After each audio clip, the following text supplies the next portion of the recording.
गावामध्ये मागच्या गणपती उत्सव पासून DJ शिवाय सर्व मिरवणूक आणि सर्व जयंती आणि इतर उत्सव पार पडलेले आहेत।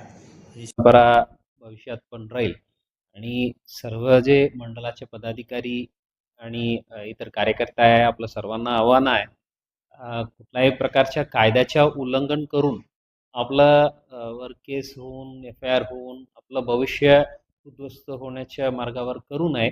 आपण जे प्रशासनाने दिलेल्या सर्व सूचना अटी पालन करून सर्वांनी चांगल्या पद्धतीने सर्व जयंती उत्सव साजरा करावे।